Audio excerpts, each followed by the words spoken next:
반갑습니다. 성도 여러분, 한 주간도 평안히 또 잘 보내셨습니까? 토요일 저녁 이성창 목사의 행복한 성경 이야기 오늘도 시작하려고 합니다. 출애굽기 14장 10절부터 14절까지의 말씀인데 13절, 14절을 제가 읽어드리겠습니다.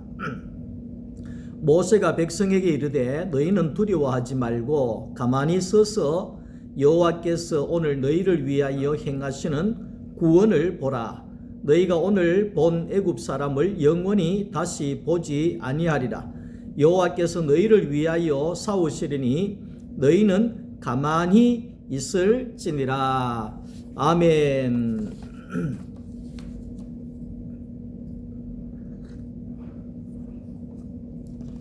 오늘은 나를 위해서 일해 주시는 하나님에 대해서 말씀을 함께 나누려고 합니다.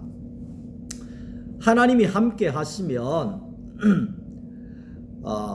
초막이나 궁궐이나 내주 예수 있는 곳이 그 어디나 천국이다, 이런 찬송이 있는 것처럼 하나님이 우리와 함께 하시면 낮에도 괜찮고 밤에도 괜찮고 어떤 환경과 어떤 상황 속에서도 오늘 우리는 하나님의 인도하심 속에 하나님의 도우심 가운데 살아갈 수가 있다, 이렇게 말할 수가 있습니다. 하나님은 나를 절대로 포기하지 않습니다. 하나님은 절대로 나를 포기하지 아니하시고 끝까지 우리를 떠나지 않는 분이 바로 하나님이다, 이렇게 정리할 수가 있습니다. 지금까지 오랜 시간을 살아본 건 아니지만 살아가면서 걱정되어지는 부분들이 뭐냐 하면 미안합니다. 나이가 들면 들수록 주위에 사람들이 자꾸만 없어진다는 것이, 그것이 우리의 큰 아픔이라고 이야기할 수 있습니다. 영원히 함께 해줄 것 같은 사람이라도 이리저리 떠나가기도 하고 돌아가시기도 하고 이런 경우들이 있지 않습니까? 그런데 우리 하나님은, 산자의 하나님은 영원히 우리와 함께 하신다 하는 것입니다. 하나님은 출애굽기에 이스라엘 백성들 가운데도 하나님은 낮에는 구름 기둥으로 이스라엘 백성들을 인도하시고 밤에는 불 기둥으로 이스라엘 백성들을 보호하셨다. 그러니까 구름 기둥과 불 기둥은 두 가지로 정리할 수가 있는데, 하나는 하나님의 인도하심입니다. 하나님이 구름 기둥이 뜨거나 불 기둥을 보면서 이스라엘 백성들이 따라서 가는 겁니다. 그리고 애굽의 병거와 군사들이 쳐들어왔을 때에는 이 구름 기둥이 이스라엘 백성 앞에서 있다가 뒤로 가가지고 거기에 애굽의 군대를 막아내는 일들을 하게 됩니다. 그래서 구름 기둥과 불 기둥은 하나님의 인도하심과 하나님이 우리를 보호하심에 있다 하는 것을 말하고 있습니다. 오늘날도 하나님께서는 우리를 인도하시고 우리를 보호하신다는 겁니다. 내 안에 오신 성령 하나님께서 나를 인도하시고 나를 보호해 주시는 분이라는 것입니다. 부모는, 우리가 어버이 노래도 있지 않습니까? 거기에 어려서는 안고 업고 얼려주시고 자라서는 문 기대어 기다리시는 분이 우리 아버지 어머니다, 이렇게 이야기를 합니다. 그러니까 누가복음 15장에도 탕자의 내용이 나오잖아요. 탕자가 아버지의 집을 나갔을 때에 탕자 아들이 집 나간 날로부터 해서 아버지는 탕자가 돌아올 때까지 문 밖에서 기다리고 계시는 내용이 나오게 되어집니다. 이제는 아버지도 안 계시고 엄마도 안 계시고 하니까 고향을 갈 일이 별로 없는데 늘 고향을 생각하면 우리 엄마가 그 골목 끝자락까지 나와가지고 기다리고 또 골목 끝자락에서 안 보일 때까지 손을 흔드는 그 모습이 아직까지도 눈에 선합니다. 그러니까 자식이 집을 나가게 되면 부모는 자식이 들어올 때까지 잠을 잘 수 없는 것이 부모고, 끝까지 자식을 기다리듯이 부모의 소원은 자식이 잘 되는 것이 부모의 소원이죠. 그러니까 우리 하나님의 소원은 뭐냐? 하나님의 소원은 하나님의 형상인 사람이 잘 되는 것이 하나님의 소원이다, 이렇게 볼 수 있습니다. 다시 말하면 내가 잘 되는 것이 하나님의 소원이라는 겁니다. 이 목사야, 너 잘 되기를 원한다. 너 잘 되기를 원한다. 그게 하나님의 소원이죠. 그래서 창세기 1장 31절에도 하나님이 사람을 만드시고 난 다음에 하나님 보시기에 심히 좋았더라. 이 말은 심히 기뻤다 이 말이죠. 너무너무 기뻤다, 그 말을 하는 겁니다. 부모는 자식 생각만 하면 기분이 좋고 자식을 기다리면 한없이 기쁘고 즐겁습니다. 그런 것처럼 우리 하나님도 우리를 볼 때에 그런 마음을 가지고 계신다는 겁니다. 근데 문제가 뭐냐면 하나님의 일에 방해하는 원수가 있다는 겁니다. 하나님이 천지 만물을 창조하시고 난 다음에 거기에 그 방해꾼들이 거기에 흑암과 땅을 혼돈하게 하고 공허하게 하고 흑암이 깊음 위에 있게 하여서 하나님의 신이 땅에 거할 수 없도록 수면 위에 가도록 방해를 했다 하는 것이죠. 창세기 6장에도 하나님의 아들들에게 사람의 딸들이 유혹해서 하나님의 아들들이 더 이상 하나님의 자녀를 생산할 수 없도록 방해를 하고, 거기에 바벨탑이라고 하는 그 탑을 지어 가지고 다 같이 함께 모여서 함께 살고 함께 나누고 할 그런 사람을 언어도 다르게 만들고 거기에 서로 갈라지게 하고 분열되게 하고 나누어지게 하는 이런 일들을 사탄이 하게 되어진다는 겁니다. 마태복음 4장을 보면 이 사탄이 예수님에게도 와서 시험을 하지 않습니까? 예수님에게 와서 시험을 하는데 그 시험의 핵심은 뭐냐 하면 너 십자가 지지 마라 이겁니다. 네 십자가 지지 마라. 네 하나님의 아들인데 뭐 하려고 십자가 지려고 하느냐? 네가 하나님 하면 되지.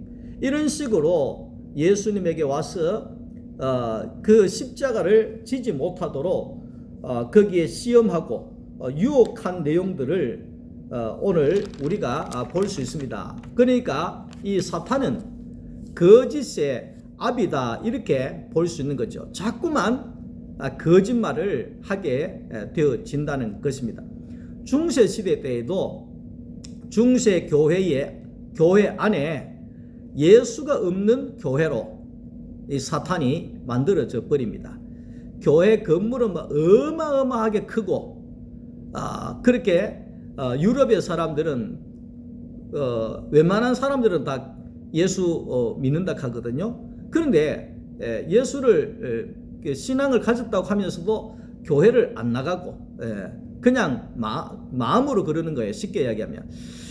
이번에 제가 독일에는 기독교 국가잖아요. 그 기독교가 자리를 잡고 있는, 그래서 독일의 목사들은 나라에서 월급을 다 줍니다. 그런데 나라에서 월급을 주는 그 목사들이 거의 대부분이 그 예수를 안 믿는데요.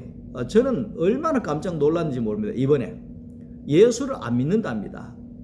예수 없는 기독교를 전하고 있다는 겁니다.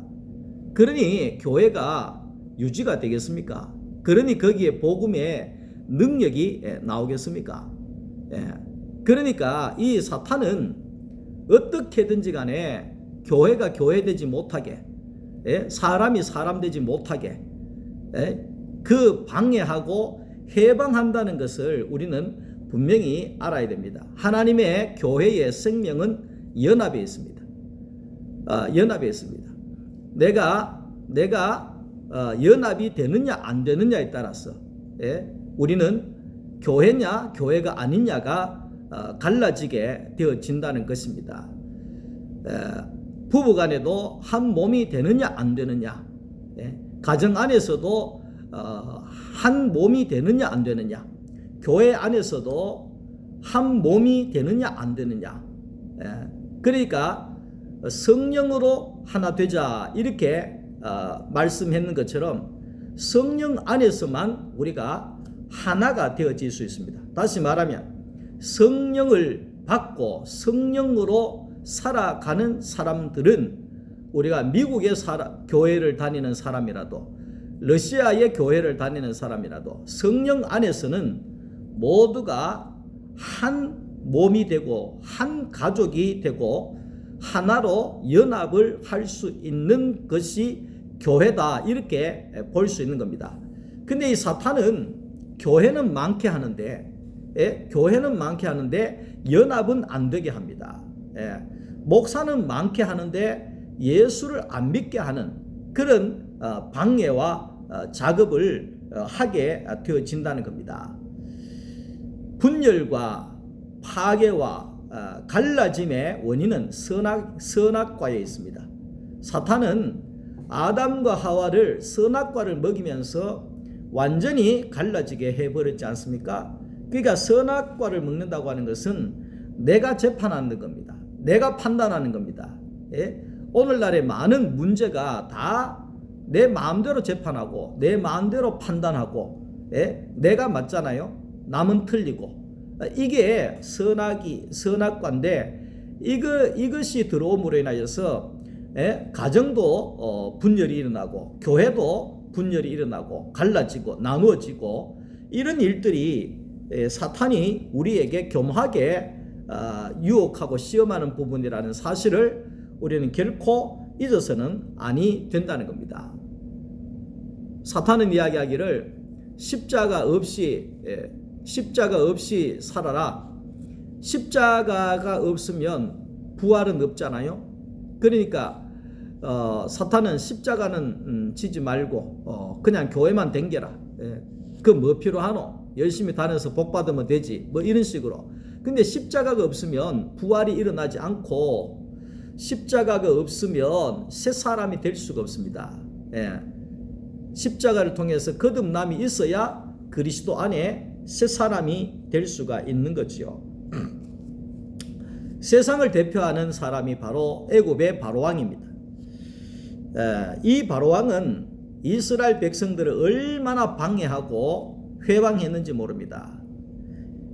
부름받은 이스라엘 백성들을 말살할 계획을 가지고 저들을 고통 가운데, 거기에 고역 가운데 괴롭게 하고, 거기에 핍박을 하고 죽이기도 하고, 남자 아이를 낳으면 그 자리에서 죽이게 하고, 그 여자 아이를 낳으면 종으로 삼고, 인구 말살 정책을 이 바로왕이 가지고 나갔지 않습니까?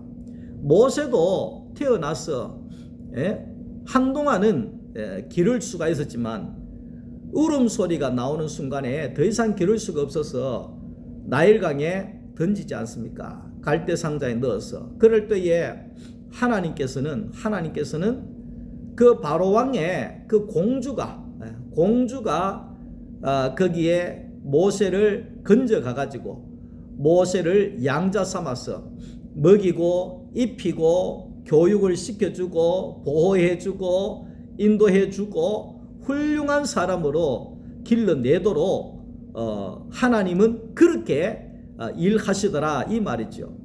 다시 말하면 바로 왕은 이스라엘 백성들 속에 유명하고 훌륭한 사람 못 나오게 어린 나이 때부터 죽이는 일을 하는데 자기 딸이 자기 집에서 그 이스라엘의 지도자를 길러내는 어처구니 없는 일들이 일어나지 않습니까? 그게 하나님이 하시는 일이죠. 하나님이 일하시면 제가 전에도 말씀을 했지만 이렇게 목회하면서 많은 이야기를 듣는 것 중에서 제일 신기한 것이 거기에 스님이 교회를 지어줬다는 그런 교회들도 있습니다. 스님이 어떻게 교회를 지어줄 수가 있을까? 제정신일까? 제정신이 아니죠. 하나님이 지조락하니까 지줄 수밖에 없는 거죠. 고레스 왕도 마찬가지잖아요. 고레스 왕도 뭐가 답답해서 이스라엘 애굽의 이스라엘 백성들을 거기에 바벨론으로 포로로 끌고 왔는데 그걸 말라고 이스라엘 백성들을 돌려보내고 성전도 지어주고 그런 일들을 하잖아요. 이건 뭐냐? 하나님이 하시면 되더라는 겁니다. 하나님이 일하시면 스님이라도 교회를 지어주는 이런 어처구니 없는 일들도 일어나게 되더라. 그것이 뭡니까? 하나님의 일하심이다. 이렇게 볼 수가 있는 겁니다. 그래서 출애굽기 오늘 14장 거기에 13절 말씀 속에 너희는 가만히 있어 하나님이 일하시는 걸 봐라 이렇게 얘기합니다. 너희는 가만히 있어 하나님이 일하시는 걸 봐라. 그러니까 오늘 인간의 문제는 뭐냐면 가만히 못 있는다는 겁니다. 좀 기다리면 하나님이 하실 텐데 못 기다린다는 겁니다. 믿음이 없어서 못 기다리는 겁니다. 못 믿겠다는 겁니다. 안달이 나서 못 기다린다는 겁니다. 그러니까 막 하나님 일하시기 전에 뭐 터뜨려버리고 막 이렇게 저질러버리고 이런 일들이 일어나게 되어진다는 것을 말하고 있습니다. 바로왕은 하나님께서 바로왕을 굴복시키지 않습니까? 하나님이 주먹으로 범죄 도시 문제로 마동석이나 이런 사람 문제로 하나님이 주먹으로 바로왕을 굴복시켰느냐? 아니죠. 하나님이 바로왕을 굴복시킨 것은 어린 양의 죽음으로 바로왕을 굴복시켜 버린다 하는 것입니다. 그 말이 뭐냐 하면 어린 양의 죽음으로 인하여서 하나님이 일하시는 시작이 되더라 이 말을 하는 겁니다. 어린 양 예수 안에서 예수가 죽으니까 하나님이 다 이루신 것처럼 어린 양이 죽으니까 하나님이 일하셔서 그 모든 이스라엘 백성들을 바로의 그 나라에서 끄집어내시고 홍해를 건너게 하시고 역사를 일으키시는 일들을 하나님이 하시더라 이 말을 하고 있는 겁니다. 남자나 여자나 너무 강한 척하면 아무도 도와주지 않습니다. 특히 또 여성들 같은 경우에는 너무 거칠거나 강한 척하거나 그러면 그 남편의 그 사랑을 잘 받지를 못합니다. 연약해 보일수록 더 사랑을 받고 보호를 받을 수가 있는 것입니다. 그러니까 내가 너무 강한 척하면 저 사람은 뭐 강하니까 잘 알아서 할 기다 이렇게 되지만 나는 약하다 이런 것이 보이면 저 사람은 내가 없으면 안 된다, 내가 도와줘야 된다, 내가 보호해야 된다 이런 것이 있게 되어지는 것처럼 하나님 앞에서도 마찬가지라는 겁니다. 우리가 너무 강한 척하면 내가 뭐 다 할 수 있다고 이렇게 생각을 하면 하나님은 손 놔버린다는 겁니다. 하나님은 나를 위해서 일하지 않는다는 것입니다. 그러니까 어린 양은 목자가 24시간 붙어 있습니다. 왜냐하면 어린 양이기 때문에 그렇습니다. 어린 양이기 때문에 어린 양을 저는 이렇게 쉽게 표현을 해보면 어린 양은 아마도 우리 화평이 같은 행동이 어린 양이다. 나 이렇게 생각합니다. 그게 뭐냐 하면 우리 화평이하고 저하고 장난을 치면 이 녀석이 할아버지 툭 한 대 때려놓고 막 도망을 가요. 그러면 내가 따라가잖아요. 그러면 너무 급하고 숨을 데도 없고 그러면 엎드려 가지고 이렇게 손을 가리고 눈을 가리고 엎드려 버려요. 그러면 자기가 없다는 거예요. 안 보인다는 거예요. 이게 순한 양이에요. 양이 그렇다는 거예요. 양이 아무것도 모르고 너무너무 순하고 이래가지고 순하고 이래가지고 호랑이가 막 늑대가 달려오는데도 거기에 뭐 난 양 없다 이런 식으로 있잖아요. 눈 가리고 엎드려 있는 이런 존재가 존재이기 때문에 언제든지 24시간 목자가 붙어야 살 수가 있다는 거예요. 그러니까 사도 바울은 이야기하기를 고린도후서 12장 10절에 내가 약할 때 하나님의 능력이 오고 하나님이 일하시기 때문에 내가 약할 때 내가 강합니다. 그 말은 뭐냐 하면 내가 양이 될 때 하나님이 일하시니까 내가 강한 사람이 된다 이 말이죠. 내가 가장 약한 어린 양이 될 때, 가장 약한 어린 양이 될 때 목자 되신 하나님이 나를 위해서 언제나 함께 하시고 나를 위해서 일하시기 때문에 나는 선한 목자이신 예수 때문에 가장 강한 사람입니다. 이렇게 사도 바울이 말하고 있다는 것입니다. 그러니까 예수님의 그 약함은 십자가에서 죽으심이 약함이잖아요. 예수님의 가장 약함은 십자가에서 죽으심. 십자가는 우리 모두가 접어진 않았지만 십자가에 달리면 내가 힘을 쓸 수가 없습니다. 내가 힘을 쓰면 쓸수록 더 아프고 더 힘듭니다. 그래서 더 힘을 빼고 가만히 있을 수밖에 없는 자리가 아무것도 할 수 없는 자리가 십자가의 자리죠. 그러니까 그것이 뭡니까? 순한 양이 되는 자리입니다. 유월절 어린 양이 되는 자리라는 겁니다. 그럴 때에 하나님께서 일하시잖아요. 내가 어린 양이 될 때, 내가 십자가에 달릴 때 하나님이 그때부터 일하시더라 이 말을 하는 겁니다. 그래서 요한복음 19장 30절에 예수님께서 마지막에 뭐라고 했습니까? 나는 십자가에 달린 것밖에 없는데 다 하나님이 나를 위하여 다 이루셨다 이렇게 고백을 했지 않습니까? 그러니까 오늘 우리도 마찬가지입니다. 내가 강한 척 하거나 내가 잘난 척 하거나 그것이 아니라 내가 순한 양이 되어져서 예수님과 같이 십자가에 못 박힐 때 그때 하나님이 나를 위해서 일해 주셔서 나를 통해서 이루시려고는 하는 하나님의 그 사명이 뜻이 다 이루어지게 하신다 이 말을 하는 겁니다. 그래서 우리의 싸움은 혈과 육이 아닙니다. 우리의 싸움은 총 들고 싸우고 칼 들고 싸우고 그런 싸움이 아닙니다. 다윗이 고백했잖아요. 사무엘상 17장 45절에 너는 칼과 창과 단창으로 내게 나오니와 나는 여호와의 이름으로 내가 나간다 이렇게 이야기를 합니다. 그 말은 뭡니까? 승리는 하나님에게 있다는 겁니다. 승리는 하나님에게 있다.